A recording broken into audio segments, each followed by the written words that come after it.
Good morning, everybody. Today's topic is the recent advances seen in the oral and maxillofacial surgery. In this topic, mostly we are discussing about the various innovations seen in the maxillofacial surgery and what are the advantage, disadvantage of the new things happening in the oral surgery. There are a lot of things happen in the maxillofacial surgery. So we are discussing few things going to discuss. There are mainly the dissection osteogenesis, places in the maxillofacial surgery, biodegradable platings used for the trauma and orthodontic procedure and materials, and the nuclear medicines that are used for diagnosing the cancer. So first, we are going to discuss dissection osteogenesis. Actually, the dissection osteogenesis is actually in the craniofacial skeleton has become increasingly popular as an alternative to many conventional orthodontic surgical procedures. So for the patients with a mild to severe abnormalities of the craniofacial skeleton, dissection techniques have increased in number of treatment alternatives.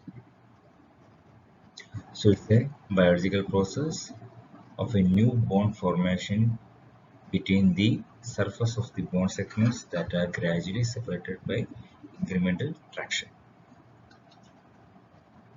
So the process is initiated when the traction force is applied and continues as long as the callus is stretched.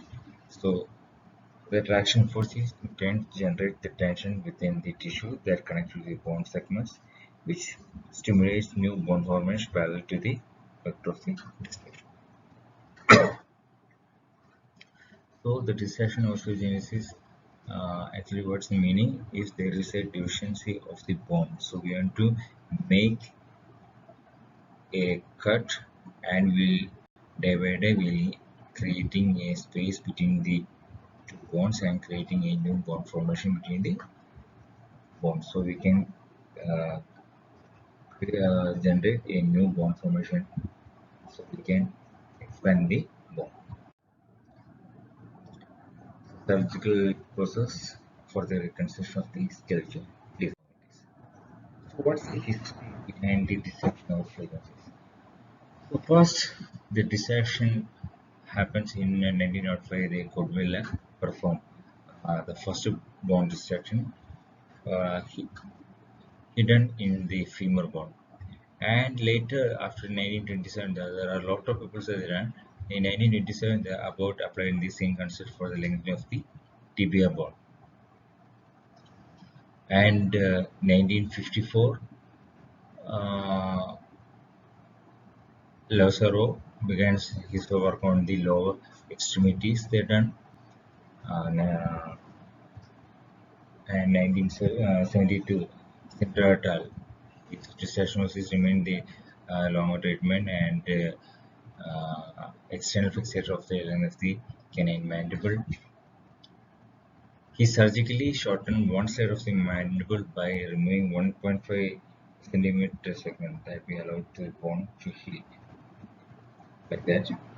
And later, there are a lot of people that done in 1975 Bell and Epcot described a rapid expansion of palatal expansion of maxillary width. 1976 Michelin and Manetti. 1984 also they done. A lot of people they done. And 1989 McCarthy dissection happened in the human mandible. Like that in maxillofacial region mainly by the McGregor. So there are a lot of people that done the dissection osteogenesis. So what are the stages of the dissection osteogenesis? First, the dissection osteogenesis. First, there are 5 sequential periods we will do. First, we will do a osteotomy cut where we need it. After that, latency period, the duration from bone division to the onset of the traction. Distraction has happened the time when gradual traction is applied and the distraction regenerate is formed. So distraction period morning they'll will screw around zero point 0.5 and zero point 0.5 on the evening. So total 1 mm will expand daily. And consolidation period that allows the maturation and fertilization of the regenerate after the traction force are discontinued. So in consolidation there is no any force we will apply. We will give a uh, period to regenerate the bone, and remodeling which extends from the initial application of the full functioning loading of the completion of regenerative bone. So there are 5 stages: osteotomy, latency, or healing, distraction, then consolidation, and remodeling. So these things we can do in wherever we need. So normally, what's the indication for the discussion of osteogenesis? Mainly, we can go for a unilateral and bilateral craniofacial microthomia, developmental micrognathia. That means retrognathic mandible also. There are a lot of syndromes we can manage through dissection. So that is Treacher-Collins syndrome, then Pierre-Robin syndrome, necklace syndrome, and there will be deficiency of midface hypoplasia like that. And to correct the skeletal class 2 maloclusion, to expansion of mandibular symphysis, to skeletally correct lower anterior crowding, corneal hypoplasia, TMJ ankylosis, post-traumatic growth disturbance, like that. Recently, they are using for the rapid canine retraction also. These are the main things we will do it. Contraindication mainly the poor nutrition and lack of soft tissue, inadequate bone stock, then irradiated bone, osteoporotic bone. If the already mentioned, when you are going to do in the dissection, then if you are taking too much force apply on that, then will be uh, osteoporotic bone will happen, and also your systemic disease, no, they are contraindicated. The main advantage is normally need for the orthodontic surgery is minimized, and so the complication associated with the orthodontic surgery show shorter the hospital things, and less having injury will be less, reduce the intermaxillary fixation, and greater range of maxillary advancement is possible. And the disadvantage, and also in advantage mainly we are telling in the cleft also. Cleft is very important. Cleft patients is the maxillary hypoplasia dissection process adversely affect for the speech also. Greater range of mandibular advancement is possible, allows complete sculpting changes in the shape and the bones of the uh, bones. Going for the disadvantage, they poor 3D control on the segments, which current distractor device, and daily manipulation of continuing one or several times a gear is to fit, and there also during the distraction. That is also a big thing. And going for frequent follow-up, that is very important, because might be the time taken for the daily distraction thing. So maybe she or BP stay in the hospital for around 1 month, and regular follow-up, that is very important. And sometimes there will be chances of small scar seen on the extra oral region, because we are pin fixing the pin through extra orally. So the thing is mainly uh, uh, sometimes and the equipment is essentially high cost of distraction everything. So these are the mostly things we will do for the dissection osteogenesis. Next is lasers. The way laser means that already know in the primary school also. Light amplification stimulate emission of radiation. So already know the history of the lasers, the Albert Einstein, so many people, the quantum theory, everything, and the first laser using the Arabic crystal, everything, and the carbon dioxide laser is first by the Patel, and in 61 ND-X laser by the Johnson. These are the papers mainly done by laser. So what do you mean? What do you mean by laser? What are the requirements basic for the laser activating a medium in need, energy input, the population inversion, the quantum electronics? All are related to physics only. I'm not going to discuss that in detail. But so the types of laser: the solid state laser, gas laser, and semiconductor laser. So the in gas there are all the carbon dioxide and argon laser. In solid state is called Nd:YAG. Nd:YAG means neo doped yttrium aluminum gas, and erbium YAG, and holrium YAG lasers. Semiconductors is diode laser. And one is the carbon dioxide laser, nitrogen, helium. That these are the medium. So mainly that erbidium yak laser is the ability skin resurfacing and epidermal lesions like that. We using the erbidium, and the yak is pigmental lesions like tattoos, all these things. Use in the yak.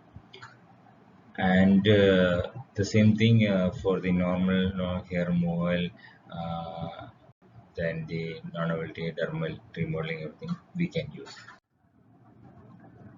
So what are the commonly uses in the uh, oral maxillary? Normally, incision and excisional biopsy also we can use. Incision and excisional biopsy means like gingiviectomy, operculectomy, frenectomy. Frenectomy means we can go for the buccal and lingual one also we can do. Tuberosity reduction, Naples fistulatum and badging, granulum excision also. Mucocele, the commonly used, and the mucosal retention, stanlo, cellular removal, and also we can go for the vestibuloplasty. These are the commonly used in the maxillofacial treatment. So you already see, I think so. You already seen in the clinics also. Normally we are using the laser, that irrigation by Brahma. We can use using the excision, using the carbon dioxide laser also, and the underlying surface. The advantage mainly for the lasers, there will be was bleeding will be less for the laser treatment compared to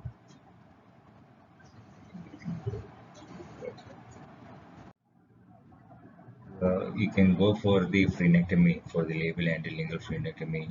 So already you studied frenectomy. How can we go for the excision? You already studied that diamond and plasty, and they also the commonly used called that laser also we can do. So the advantage that the healing will be good after the surgery after 1 month to 2 months. No, then the vascularity also will be less.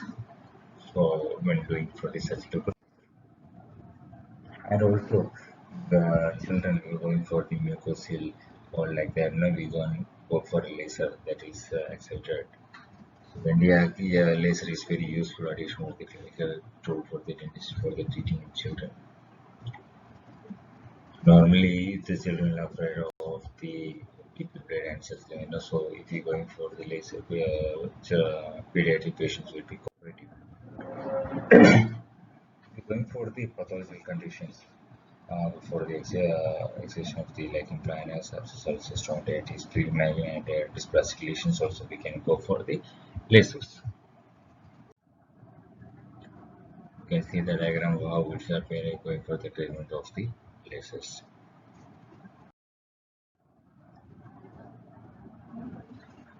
And also going for the implant cases, sometimes the tissue that you know, covering to the implant area, so we can cut it off using with the laser also. There are a lot of things going for the epilepsy fish also, and if flabby rates, all these things, we can go for the laser. And also in TMG also the reduction of the weakened disc elimination of the generation, coagulation of the retrodistal tissue also we can do it in TMG region also. These are the, and if you're going for the label hemangioma, you know that the vascularity will be more. So if you're going for the laser, we can treat with the hemangioma excision of the lesion, and the advantage in the vascularity will be less for the laser compared to the surgical procedure conventional method. Biodegradable plating. Already you know about there are a lot of plates, SS plate, titanium plates, and biodegradable plates are there.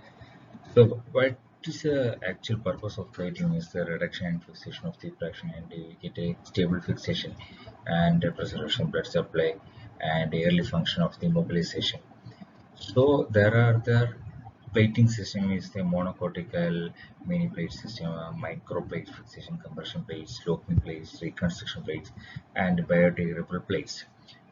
So mainly the plating system by using with the Emmanuel Jambis et al. That already we studied Jambis et al. Plating system. So the disadvantage for the plating mainly is the growth, the disturbance will be there, plate migration, infection, loosening, photosense, thermal sensitivity, and pain.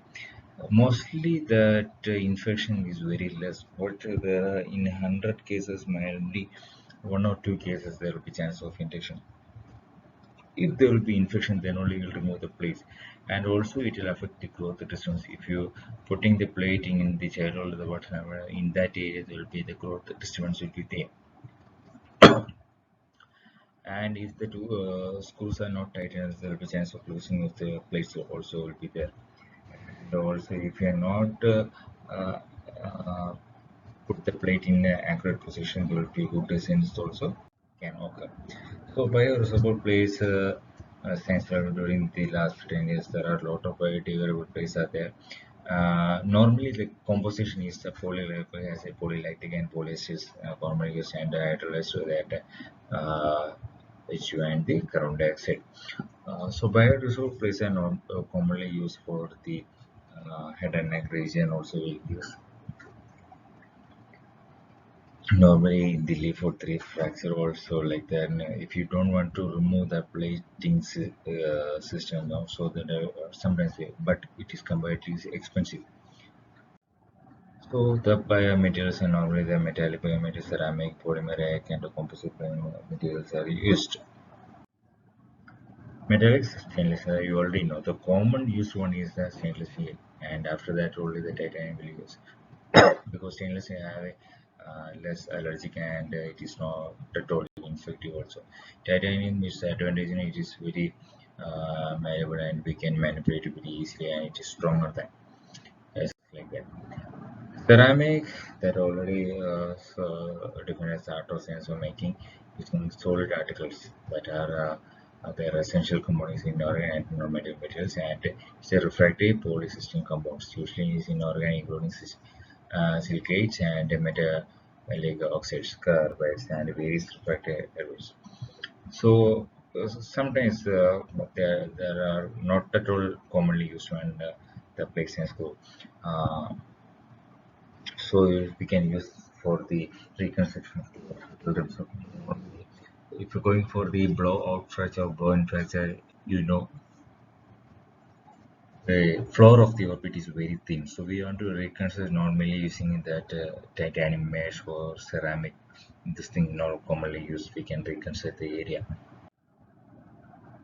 So the polymeric like materials like poly and methyl methyl glycate commonly and BCMA are commonly used.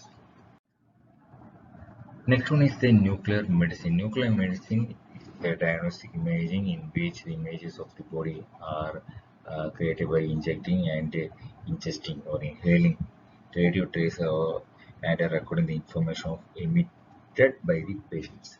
So injecting radiotracer to the body after a few hours we will go for the scan, then we can understand where the actual is more affected through mainly used for the metastasis. Gamma emitting isotopes are used and the rays are detected by gamma scintillation camera to form primary images in the location of radionucleus in the body. So normally it's a technetium percate. So it's a non-invasive and psychology and pathophysiology assessment of disorders of the head and neck region. Normally, the head and neck region, you know that there will be chances of distant secondary area will be metastasis. So we want to identify which area is the secondary one. So we want to assess the area. So the abnormal biochemical process or metabolic activity that occurs without anatomic changes, psychological changes, functions of the brain, thyroids, heart, lungs, system, primary bone tumors, metabolic disease, osteomyelitis, abnormal growth activity. These are the main things to assess using the nuclear medicine. Mostly, suppose the already we studied in the malignancy chapter, no, at that time, there will be chances are there if the cancer depends upon the staging of cancer. It's in advanced stage, maybe it's to spread to the other organs. So we want to identify which organs is more affected. So we want to using this nuclear medicine only. So you know the PET computed tomography. What do you mean by PET? Positron emission uh, uh, electron emission data entropy combines with this computational again diffuse and every metallic image. So the spec is the photon emission of computational. So these are the commonly used emissions for the scan. So the general uses mainly in the body tumor diagnosing and the staging. Normally, the already mentioned that staging of the cancer, if suppose it's like T4 and N1 or N2A and M1 like that, no, there will be distant metastasis. That's what called. So if you go for the PET scan, the same we can identify where the actual area that metastasis we can identify. It is a very good thing. Otherwise, what we will treat only the all cancer, and there will be distant metastasis will be there. We are not identify that thing, so the patient prognosis will be poor. So we want to identify which area, which organ is affected. And the cardiac image, the perfusion and variability, brain tumors versus the radiation necrosis, diathymic seizures. In brain also, they will be affecting the where that message that leads to the seizure activity also. If you're going mostly, then nowadays there are a lot of cancers that is seen in the uh, liver, then the digestive system, all these areas. So you can identify which area when now using only use the nuclear medicine only, otherwise it is very different. And nowadays the nuclear medicine is very advanced and we can lead dictating the uh, staging and also we can treat the cancer as early as possible. That's a very important part. So there are the images we can see in how we'll get after that before the injecting the nuclear medicine and after that where the area. So according to the picture base we can see where's that more affected and that be emitting a radiation will be more. A normal PET are using for the FTC fluid dioxide glucose. So this then takes us a lot of FTC and turns us hot. The areas we can note it out in the liver, spleen, everything will be too much. If you can identify that, if you go that entire body, we can see the area where the area will be more affected through emitting the radiations. So you can see in this picture, uh, if that means this is not an infected one, the area where will be more concentrating the emitting that area. This is a normal one only. If there will be some areas like suppose if the patient having uh, liver cancer or something like that, no, then that area will be more affected, and we can see on the diagram showing more affected. So we can identify, suppose cancer primary lesion on the one part and the secondary lesion on the other part, so we can easily identify some parts like if the metastasis is seen on the bone, that area will be more prominent in the PET scan. That's the advantage. So this is the topic regarding this, and there are a lot of other things for you. The knowledge level we are discuss about the dissection osteogenesis. That is very important. What are the staging of the dissection osteogenesis? I think so. That might be they can ask in your exam dissection osteogenesis, and discuss about the laser, and discuss about the what are the types of lasers we use for these things, and also what are the nuclear medicines we use that we replace that. May ask, but you for your curriculum they are discussed about these things. Thank you very much.